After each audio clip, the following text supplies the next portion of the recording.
السلام علیکم۔ SM Islamic Urdu میں آپ کو خوش آمدید۔ حضرت امام حسین علیہ السلام کی شہادت پر انسان، حیوان اور جنات سب غمزدہ ہیں۔ جب حضرت امام حسین علیہ السلام کو شہید کیا گیا تو ہر طرف خون کی سرخی پھیل گئی، یہاں تک کہ آسمان بھی سرخ ہو گیا۔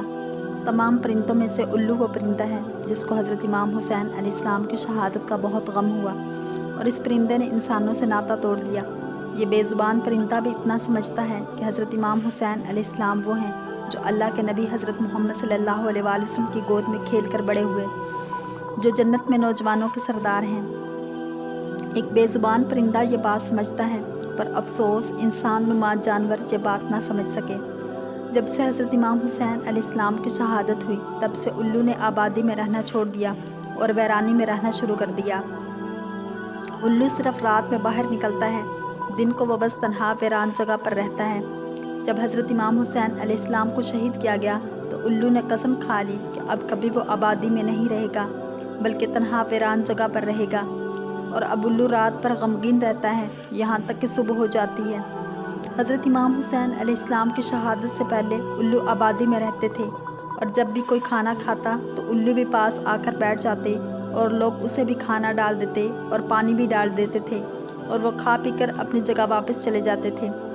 جب حضرت امام حسین علیہ السلام کو قتل کیا گیا تو وہ پہاڑوں اور جنگلوں کی طرف چلا گیا اور جاتے ہوئے بول کر گیا کہ تم کتنی بری امت ہو اور کتنے بد نصیب ہو جنہوں نے اپنے ہی نبی صلی اللہ علیہ وآلہ وسلم کے نواسے کو شہید کر دیا۔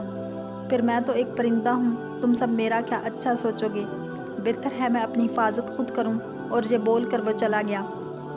اب وہ سارا دن کچھ کھاتا پیتا نہیں اور دن کو روزہ رکھتا ہے، جبکہ شام کو حضرت امام حسین علیہ السلام کی شہادت کی یاد میں غمزدہ رہتا ہے۔ جہاں الو حضرت امام حسین علیہ السلام کی شہادت پر غمگین ہے، وہاں کبوتر بھی ایک ایسا ہی پرندہ ہے جس کو حضرت امام حسین علیہ السلام کی شہادت پر بے انتہا غم ہوا۔ یہ پرندہ بھی ان لوگوں پر لعنت بھیجتا ہے جنہوں نے اللہ کے رسول صلی اللہ علیہ وآلہ وسلم کے نواسے کو شہید کر دیا۔ امام جعفر علیہ السلام کا کہنا ہے کہ کبوتروں کو گھروں میں پالا کرو، کیونکہ یہ حضرت امام حسین علیہ السلام کے قاتلوں کو بد دعائیں دیتا ہے اور ان پر لعنت بھیجتا ہے۔ امام جعفر علیہ السلام کہتے ہیں کہ ایک دن میں داؤد کے گھر بیٹھا ہوا تھا اور وہاں ایک کبوتر دیکھا جو زور زور سے کچھ بول رہا تھا، تو میں نے پوچھا، داؤد تم جانتے ہو یہ وہ کبوتر کیا کہہ رہا ہے؟ آپ نے فرمایا، میں نہیں جانتا۔ امام جعفر علیہ السلام نے فرمایا، یہ ان پر لعنت بھیجتا ہے جو نواسہ رسول صلی اللہ علیہ وآلہ وسلم کے قاتل ہیں، اس لیے اس پرندے کو گھر میں پالنا چاہیے۔ اللہ تعالی ہم سب کو اہل بیت کی محبت نصیب فرمائے۔ اگر آپ کو یہ ویڈیو پسند آئی ہے تو لائک، شیئر اور سبسکرائب کریں تاکہ ایسے ہی اسلامک انفارمیٹیو ویڈیوز آپ تک پہنچتی رہیں۔